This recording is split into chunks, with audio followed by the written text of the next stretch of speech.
Boa tarde a todos.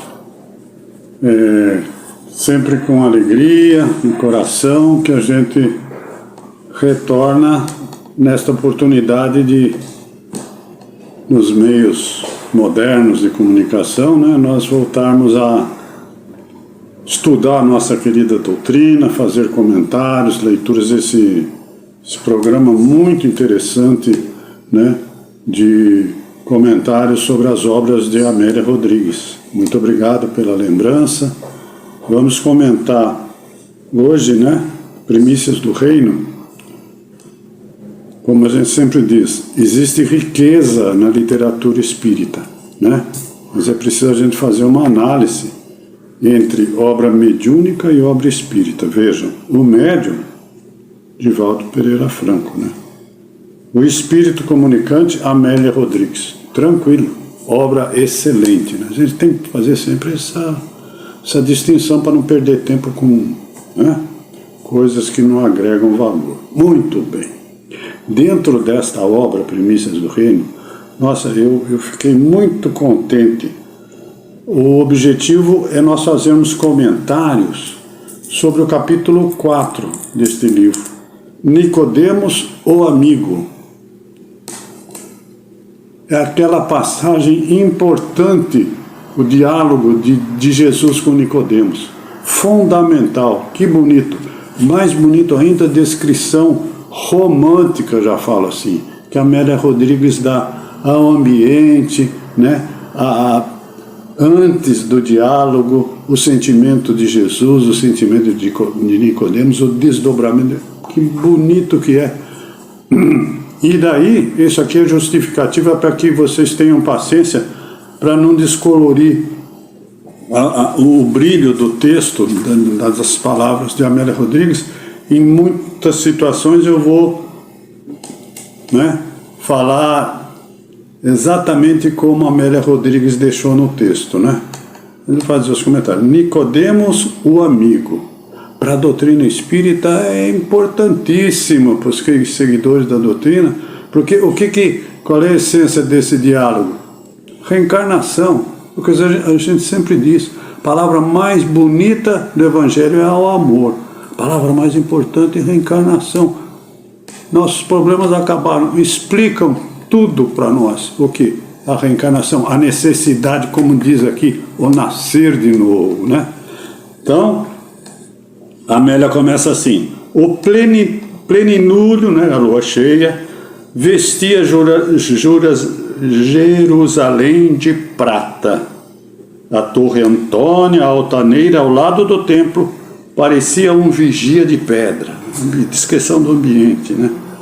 Fora dos muros circunjacentes, as terras de Acra e Bézeta estuavam de verdor, né?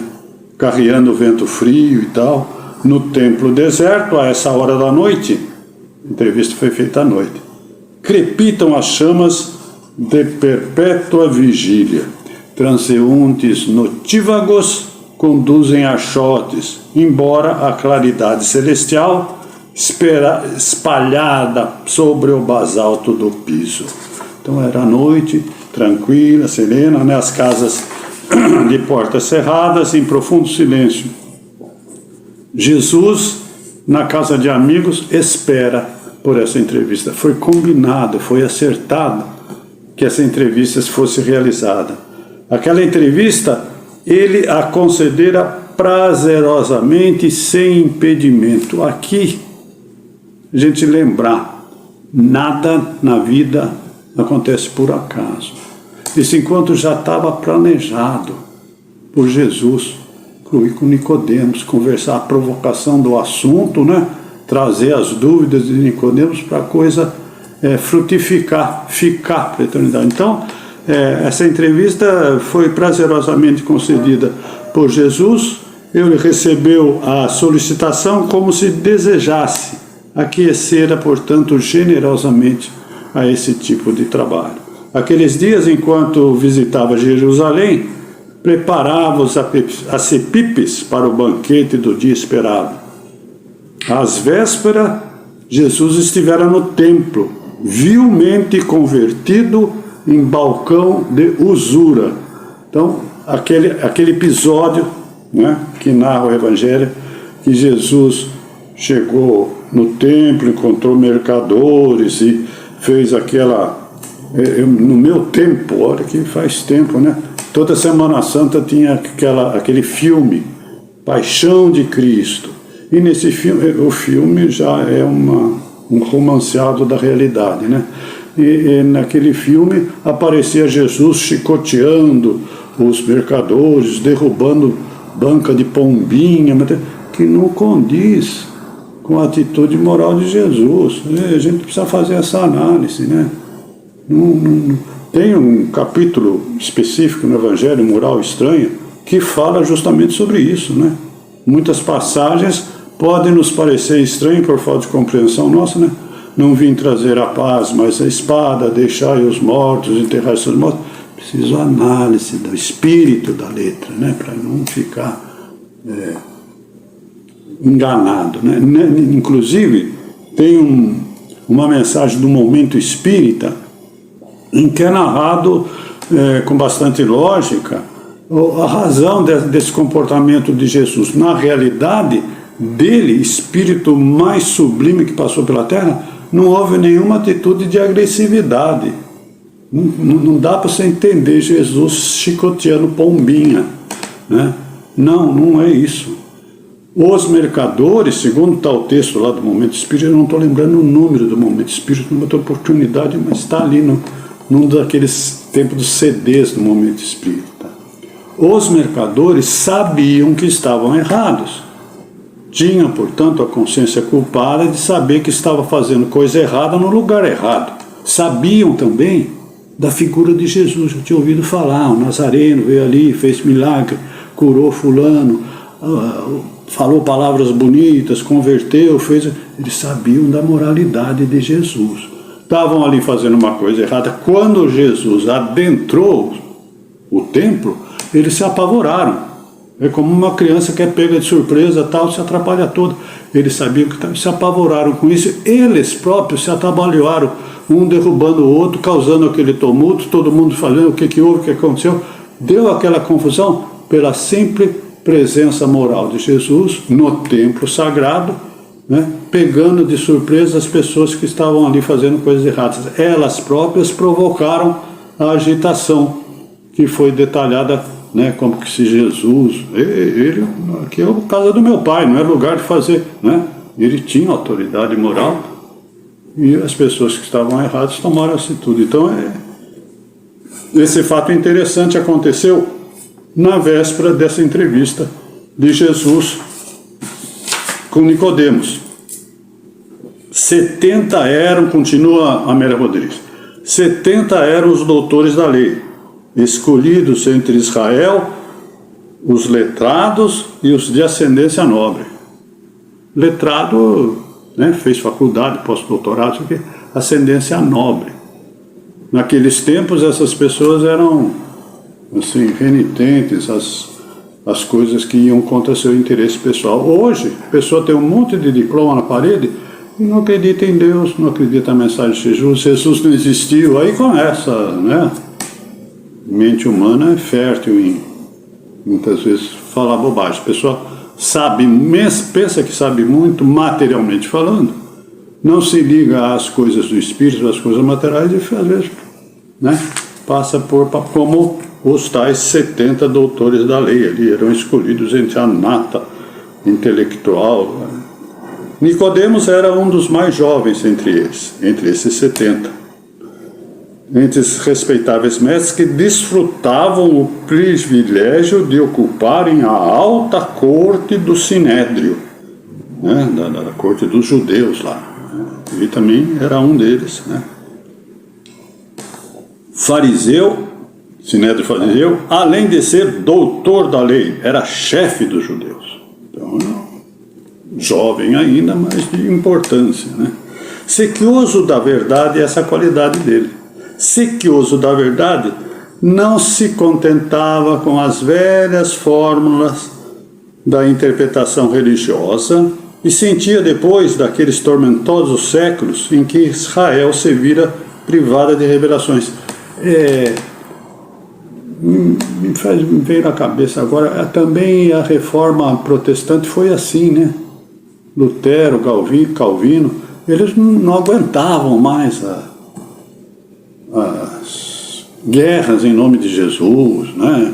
Milagres e tal, e houve a reforma protestante. Aqui também ele já estava, né, com a mente mais evoluída, não aceitando muito as coisas antigas que não lhe sustentavam a paz de coração. De caráter nobre, ele era severo na interpretação da lei e zeloso cumpridor dos deveres, né? Sentia que em todo lugar havia ânsia incontida de renovação, alguma coisa, né, melhor tinha que acontecer. Surgiram notícias, algumas exageradas, né, viáveis, de profetas novos, que insuflavam nas massas, os seguidores de Jesus, né, os profetas novos, que insuflavam massas infelizes. Ouvira falar de João, que antecedeu Jesus, o pregador itinerante do Jordão, mas receara ir vê-lo. Não quis, não ouviu falar de João, mas não quis. A cidade era um covil de espiões. Sabia que o seu verbo quente de João, né, e apaixonado poderia situá-lo mal entre os seus pares. Preocupação, né? Não quis assumir. Se preocupava muito com o que pensavam dele, né? Sabia que seu verbo quente e apaixonado poderia situá-lo mal entre os seus pares em Jerusalém. A cidade era um covil de espiões, o que o amargurava cruelmente. Quer dizer, era uma pessoa boa, tinha conhecimento e estava preocupado com a situação vigente naquela época, né? Espiões digladiavam-se, né? Anás, aqui a Amélia cita Anás e Caifás, sogro e genro, não se entendiam, faziam, né? Hoje em dia também tem que tomar cuidado com esses novidadeiros, né? Querem criar coisa não, as obras básicas não são suficientes, tem que atualizar. Calma aí, né? Uma encarnação, estava comentando com um colega de doutrina, eu falo com propriedade, uma encarnação não é suficiente para você estudar as obras básicas com profundidade. Que dirá Gabriel Delane, né?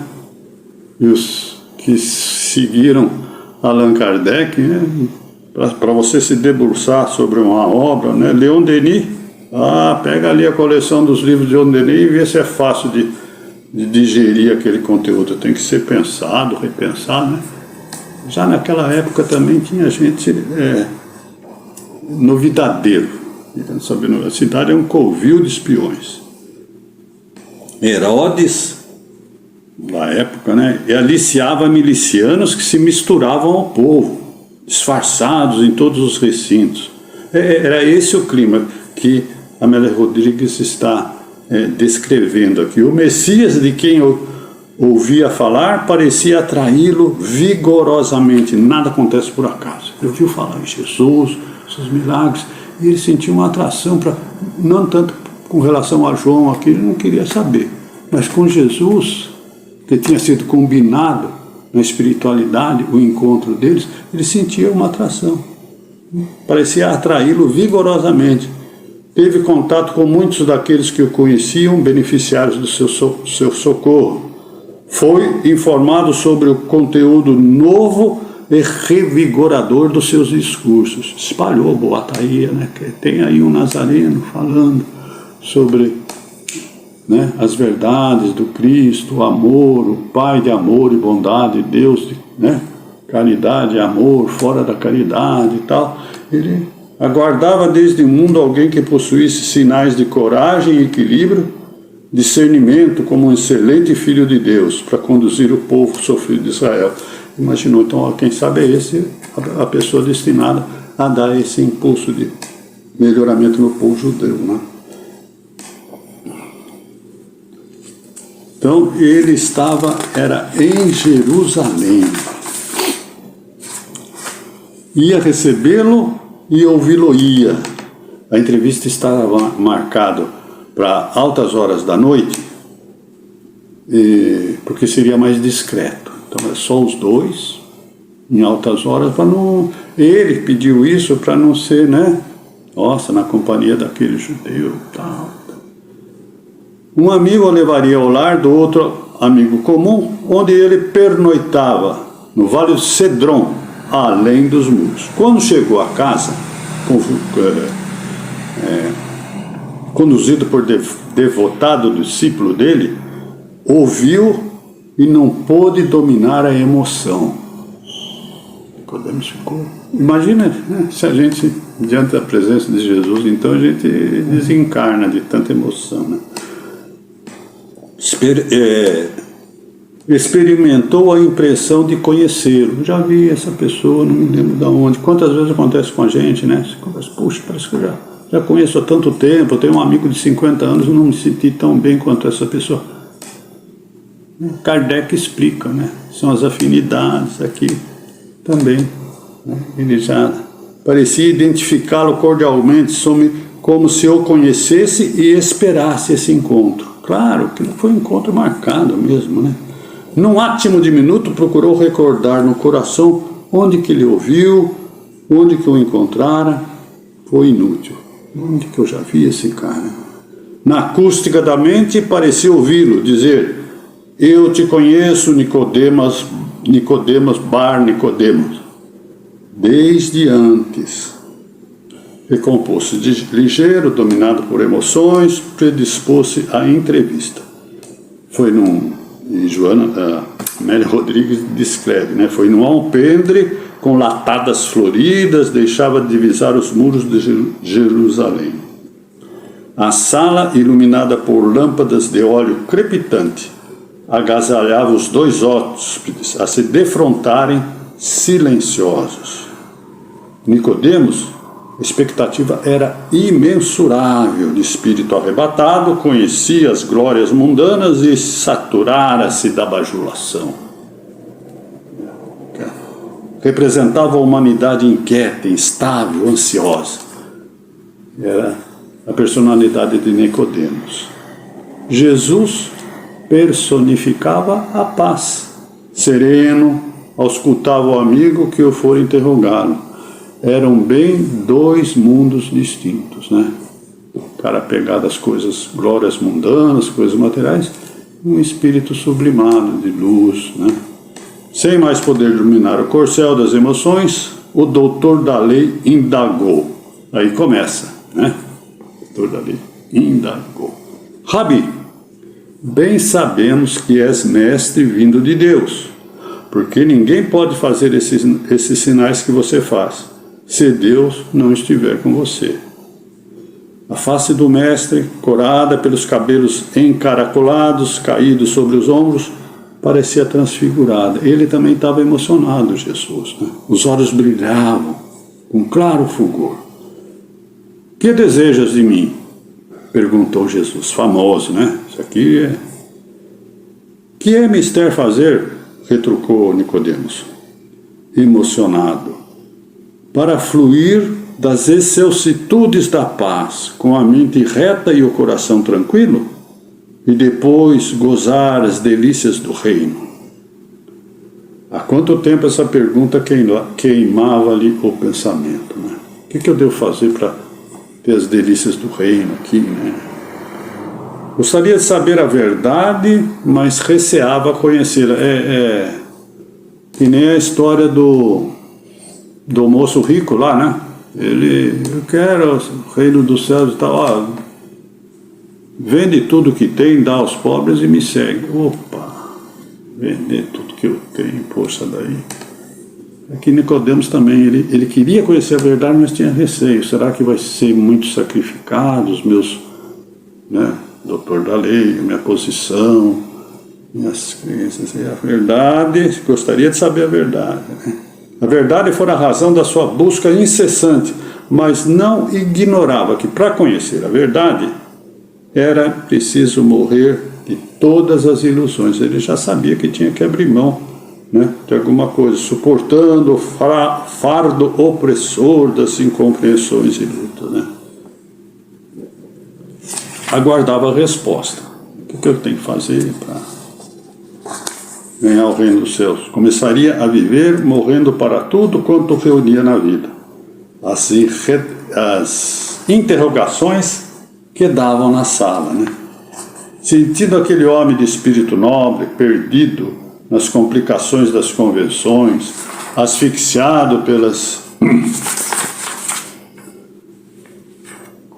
exterioridades, vamos chamar assim, enganosas, o Rabi respondeu. Grande resposta.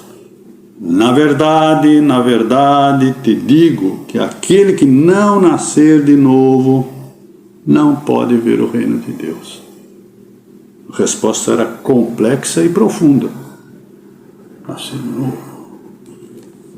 Daí o que seria nascer de novo, pensou. E sem comprar fôlego interveio. Como pode um homem nascer de novo sendo velho? Porventura, pode tornar a entrar no ventre da sua mãe e nascer? De bate-pronto assim, né? Pessoa que não tem, assim, vou nascer de novo, fiquei velhinho, vou voltar, depois sair de novo. O mestre fitou demoradamente. Nicodemos sentiu-se embaraçado. Quando me refiro a nascer de novo, prosseguiu o Rabi, desejo elucidar, aqui é que vem as grandes verdades, né? Desejo elucidar quanto à necessidade de nascer da água e do espírito. O que é nascido da carne é carne, o que é nascido do espírito é espírito. Não te maravilhes de ter dito, necessário te é nascer de novo. O espírito sopra, aí vem, né? O espírito sopra onde quer, e ouves a tua voz, mas não sabes de onde vem, nem para onde vai. Assim é todo aquele que é nascido do Espírito. Nós ainda não temos compreensão absoluta das coisas, né? Na época de Moisés, a mensagem dele não foi entendida por todo mundo. Nem todo mundo tinha sabedoria, discernimento para entender. Sabedoria não quer dizer cultura, conhecimento, entendimento das coisas. Na época de Jesus também, nem todos conseguiram entender. Alguns dos seus discípulos pescadores, né, foram instruídos com mais intensidade sobre as verdades. Muita gente não conseguia entender. Na época de Kardec também, né? O Consolador Prometido veio e tem gente que não acredita em espírito, não acredita, né, em reencarnação, não acredita na cura do passe, da água fluidificada, não acredita nisso. A doutrina espírita tem essa característica, né? Ela te faz você saber das coisas e não só acreditar nas coisas. É diferente, hein? Eu sei que existe espírito, é diferente. Eu acredito que existe espírito. Acreditar não é tão seguro quanto saber. Através da doutrina espírita, que pede estudo, compenetração, né, prática da caridade, você fica sabendo o porquê dos porquês. Eu sou o único responsável pelos meus problemas. Por quê? Porque eu tive vida anterior e fiz coisa errada, agora estou pagando. E se não andar direitinho aqui na vida futura, que é certo que tem, eu vou estar consertando os erros dessa atual existência. Lógico, né? Raciocínio lógico, fé raciocinada, por aí vai. Vamos voltar aqui para Amélia Rodrigues, né? Quando me refiro a nascer de novo, respondeu Jesus, desejo elucidar quanto à necessidade de nascer da água e do espírito. Nicodemos pensa, então os esseus estavam informados quanto ao reino de Deus? Também eles falavam como os antigos e a tradição a respeito dos renascimentos, porque esse renascimento, reencarnação, há muito tempo existe. Os gregos sabiam disso, os hindus sabiam disso, os orientais sabiam disso, no nosso Evangelho segundo o Espiritismo tem ali a teoria de Sócrates e Platão, que bate integralmente com a doutrina espírita, aceitando a reencarnação como forma de reajuste de erros por nossos próprios cometidos. Quer dizer, a coisa já era conhecida de muito tempo. Ele cita aqui antigos, né? Sabia que egípcios, além da mentempsicose é aquele negócio que eles acreditavam que você reencarnava, mas como uma árvore, como uma pedra. Então ele ficou, mas tem essas coisas também, né? Para ele, ficou reflexionando sobre isso. Seria então esse nascer de novo igual a uma doutrina das vidas sucessivas a que se reportavam os hindus e os gregos, no caso Sócrates, Platão, né? Vem de antigo, né? Vem de antigamente isso aí.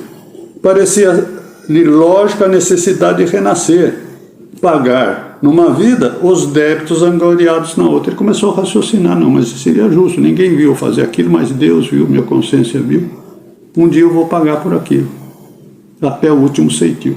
Então, refazer o caminho percorrido, retificando erros, corrigindo arestas, ou seja, Nicodemos começou a raciocinar sobre a informação que ele tinha recebido, que a princípio podia, né, parecer estranho, né? Não podia, no entanto, perder-se em cismas. Como se despertasse do ensinamento, indagou procurando robustecimento. Como pode ser isso? Aí Jesus dá uma, né? Se és mestre em Israel e não sabes isso, todos os que compulsam os velhos pergaminhos conhecem a trilha da evolução. Dizemos o que sabemos e testificamos o que vimos, e não aceitas nosso testemunho. Essas são as informações do currículo terreno. Outras poderia dizê-las celestiais, mas não as compreendereis. Jesus já falava, nem todo mundo vai entender na profundidade, né, essas verdades eternas. É questão de tempo, de amadurecimento, de melhoria íntima, né? São vários fatores. Por isso que a gente sempre fala na doutrina, procura boas leituras, uma boa música, né, uma boa companhia, uma meditação, conhecer a si mesmo, que a gente acaba nunca se conhecendo na profundidade. Nesse ambiente você se sintoniza com espíritos superiores que têm a mesma finalidade e você começa a se sentir bem, a se sentir feliz. Agora não, você fica ali nessa maquininha aí, acreditando nos influenciadores, em todos, né? Livre-arbítrio, questão de livre-arbítrio. Os compromissos não regularizados ou complicados hoje, amanhã serão ressarcidos. Ele começou a entender a lógica, né, desse nascer de novo. A emoção vibrava nos lábios do Rabi quando explicava isso, né? Era quase um monólogo, Nicodemos. Então, Amélia destrincha aí o ambiente do diálogo entre os dois, né? Com mais detalhe, com mais emoção, né? Bonito isso aqui, né? Desejando imprimir no ouvinte perplexo e atento a diretriz de segurança e identificando-se como o enviado, prosseguiu Jesus para Nicodemos: ninguém da terra subiu ao céu, senão o que desceu do céu, o Filho do Homem que está no céu. E como Moisés levantou a serpente no deserto, assim importa que o Filho do Homem seja levantado, para que todo aquilo que nele crê tenha a vida futura, né? Isso aqui é interessante. Seria necessário, então, pensou Nicodemos, que o Rabi fosse sacrificado, como a serpente que simbolizava o sacrifício. Seria necessário que o Rabi fosse sacrificado para que a verdade se espalhasse nos corações e os homens a pudessem identificar. Nicodemos percebeu intimamente que já o amava, e surda preocupação começou a somar-lhe à mente, dada a situação em que ele vive, né? Sinédrio, doutor da lei e tal. No entanto, esse homem me fascinou, né? As verdades que ele expôs aqui são coerentes, né? É todo dilema que assaltou a mente do Nicodemos. Nicodemos tinha os olhos nublados. O Rabi estava de pé. A sala ampla mergulhou no silêncio. Os astros fulguravam ao longe. Eita, Amélia, para descrever, né? A entrevista estava concluída. Nicodemos fitou o mestre banhado de prata. Despediu-se, desapareceu na noite, rumando para Jerusalém. Mexeu a cabeça dele, né? A verdade ficaria abrindo rotas nas mentes e guiando espíritos.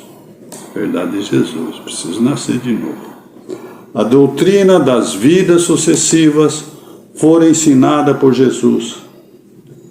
A reencarnação decifraria os enigmas da vida pelos tempos do porvir. Não existe outra, né, explicação para as mazelas que estão passando aí. A doutrina entra com os seus princípios, mundos habitados, né, relação entre mundo material e espiritual, comunicabilidade, a gente aceita como, né, uma coisa complementando a outra. Estou aqui para progredir. O meu objetivo é esse, moralmente falando. Materialmente não. O Divaldo tem aquela frase, né, curta e completa, né? O que temos, nós deixamos. O que somos, nós levamos. Ou seja, progredir aqui não é a apologia à miséria, à pobreza, não. Temos a lei, né, a lei do trabalho, a lei do progresso, lá, como norma de aprendizado nosso, mas preocupação com a vida futura, né? Não se preocupar com coisas materiais, você vai deixar aqui, né? Estudar, procurar uma boa profissão, uma boa casa, isso faz parte da lei do progresso, mas dar a ela o devido valor. Verdade ficaria abrindo rota nas mentes. A reencarnação decifraria os enigmas da vida. João, emocionado com a entrevista reveladora, alonga comentários com o Mestre na noite sublime e escreverá sobre a vinda do Filho do Homem, reconhecido talvez a Nicodemos, a quem guarda na mente, a ele servirá mais tarde, após o sacrifício da cruz. O Evangelho anunciava, através do diálogo com Nicodemos, o amigo que buscara Jesus, a excelência da revelação. Já não há dúvidas. No céu em sombras e alcatifado dos astros refulgentes, e na terra sombria, aquele que é a luz do mundo, rutilando a verdade nos corações. Muito bonito, muito bonito. Tem uma programação aí, mas mais tarde, uma outra oportunidade, a gente volta a comentar capítulos desse Primícias do Reino, né? Magnífico livro da Amélia Rodrigues. Eu quero agradecer a paciência, ao gentil convite que o Maurício nos fez para participar. Obrigado a todos, que o Mestre Jesus continue junto conosco nesse esforço que temos que fazer para nos melhorarmos intimamente, para melhorarmos o nosso mundo também, né? Muito obrigado, muita paz a todos, uma boa tarde.